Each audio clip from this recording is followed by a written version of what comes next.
I was about to come on here and say that this race could have been an email, but it's just got a lot more interesting because both McLarens could be disqualified for plank wear issues. This championship just got a bit more tasty. If Norris and Piastri are both disqualified from the race, it means that Max Verstappen is only 24 points behind with 2 races to go, which is still a bit of a leap, but it's a lot closer than 42, and does it raise a lot more questions about McLaren's car as a whole.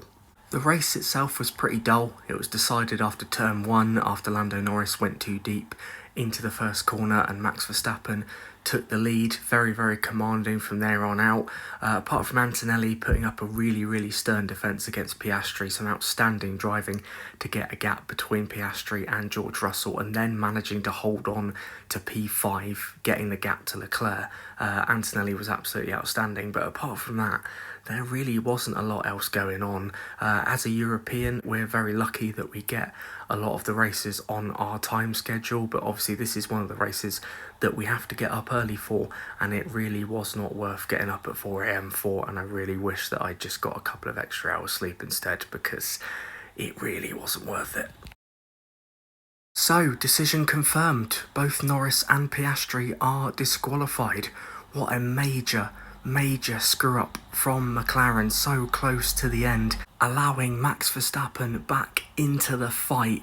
And does this mean that they're going to have to adjust the ride height on their cars going into the last 2 races? Is that going to impact their performance? Is that going to give Verstappen an advantage going into the last 2 races? This opens up a whole can of worms, really, and we'll have to see in Qatar whether this decision has had an impact on the way that McLaren are having to run. It's still very much advantage Lando Norris. The ball is very firmly in his court. Max Verstappen still has a lot to do, and Lando knows that he's got the measure of Oscar Piastri at the moment. So it's still very much in Lando's hands, but it all depends on what McLaren have to change going into Qatar. And it took a long time to make that decision, or a long time to come out with it. So I'm wondering whether this plank wear thing has potentially been a long-term issue for McLaren, because obviously they don't scrutineer every car at every single race. So maybe this is the first time that the FIA are aware of it.